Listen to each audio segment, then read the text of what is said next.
Hello my beautiful viewers on my channel, James Higgins Open World, and Happy New Year. Well, it's the 1st of January 2022 and this is the first episode of Beyond the Known World, Stories of Angel Encounters, so please enjoy. Just 1 second, I'll tell you a bit more about angels and stuff. The computer will read it and we'll get going with the first story. 1 second.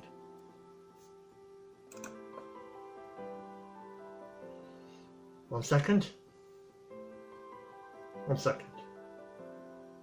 People from all over the world have reported encounters with mysterious beings. They appear to bring important messages or lend much needed assistance, then vanish without a trace. Could they be angels or even guardian angels? Well, who knows? Anyway, let's get to the first story. 1 second. Here we go. Just 1 second. That her guardian angel came to her aid on 2 occasions to help her avoid serious injury. According to her testimony, she actually physically felt and heard this protective force. Both encounters happened when she was a child of kindergarten age. The first experience took place at a popular sledding hill, where Jackie was enjoying the day with her family. The young girl decided to try sledding down the steepest part of the hill. She closed her eyes and started down. I apparently hit someone going down, and I was spinning out of control. I was heading for the metal guardrail. I didn't know what to do, says Jackie. I suddenly felt something push my chest down. I came within less than a half inch of the rail, but didn't hit it. I could have lost my nose. 1 second. Aki's second experience occurred during her birthday celebration at school. She had run across the playground to place her crown on a bench. While running back to her friends, 3 boys tripped her.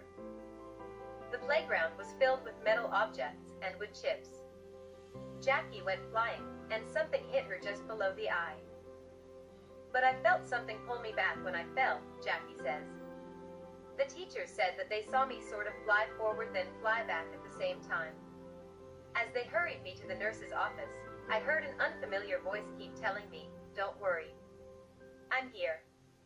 God doesn't want anything to happen to this baby."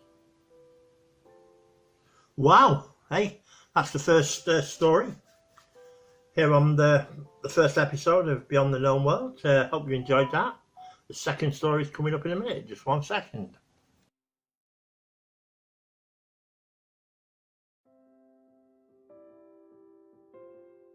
Well, here we are.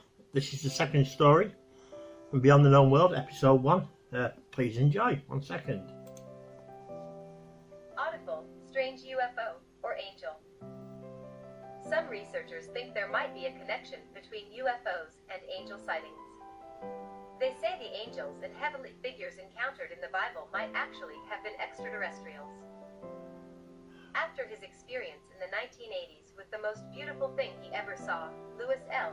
might agree with that assessment. It was a Saturday morning in Mariposa, California, and Louis had to work that day. The air was fresh from a cool rain the night before, and the morning sky was bright with a few scattered clouds.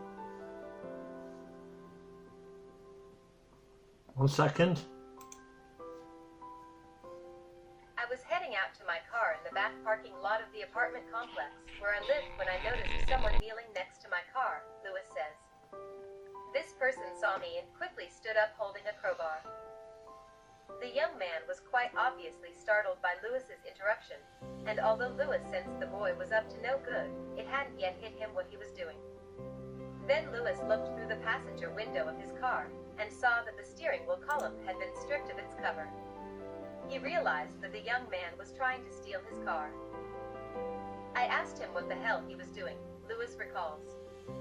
He gave me a lame story about his friend's car being stolen last night, and that my car looked like his friend's, and so on.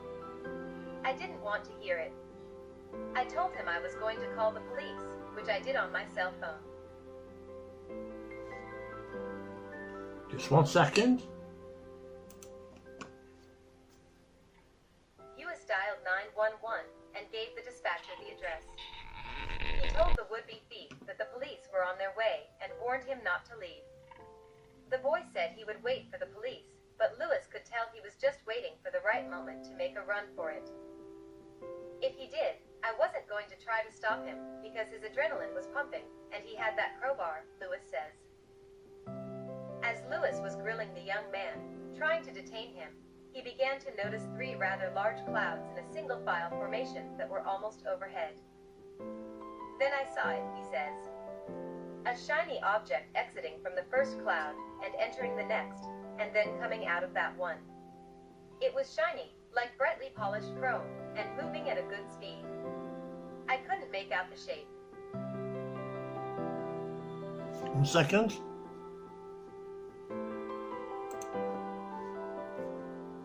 Why this time, Lewis was so distracted by the UFO that the punk saw his chance and took off. That's when the object entered the last cloud. From there it was nothing but open sky. When it emerged, my life changed, Lewis says. There against the richness of the blue sky was a silvery shape that seemed to have arms and legs. It was so beautiful to look at. At the same time, it had the appearance of metal. It looked like some kind of ship with a strange design. The best way I can describe it is it looked like silverware in the design of the stickman children draw. It was huge, moving fast, and made no noise.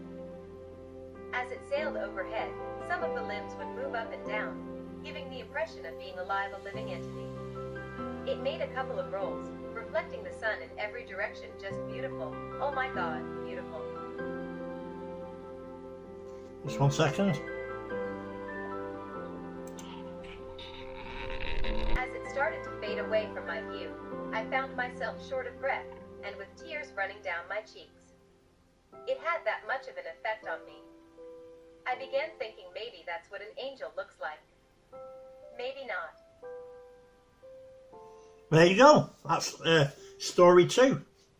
Here on my channel, James Higgins Open World, in this episode, Beyond the Known World, episode 1, Stories of Angel Encounters. 1 second.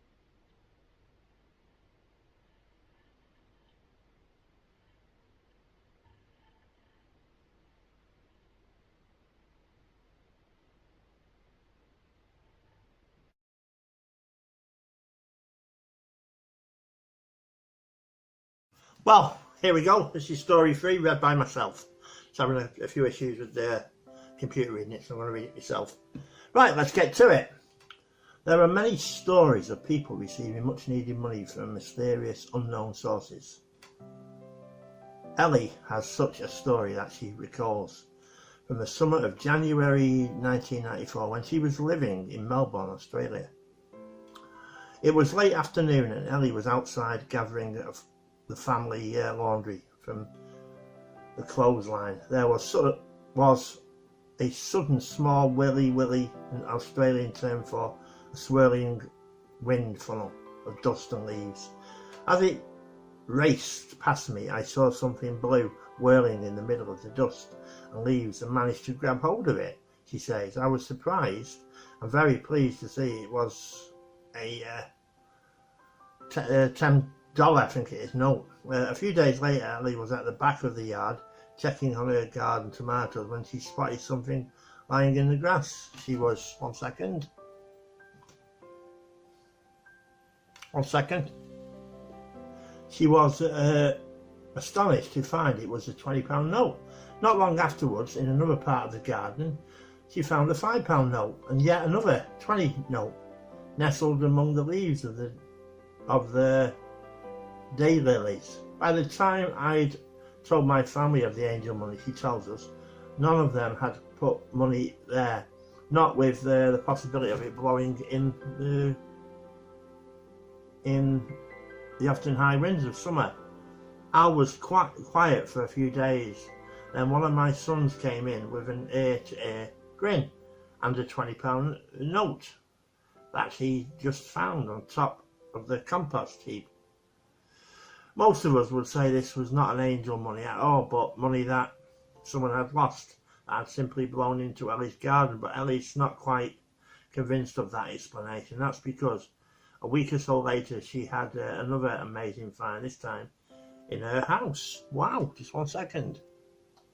I was cleaning out under the bed and pulled out a pair of slippers, and there, nestling in the toe of one, like a little green note, was a 50-cent coin. Wow, unbelievable, isn't it, that? Hey, that is unbelievable, isn't it? Amazing story, that one. Just goes to show angels are there, if you believe. That's my opinion. I believe in angels. Anyway, that's episode 1 done and dusted. Hope you enjoyed it. Episode 2 will be out in 2 weeks' time. It's about hitchhikers, 3 stories about hitchhikers. So I hope you've enjoyed this first episode of Beyond the Known World on New Year's Day, and have a happy New Year to you all. Thank you very much.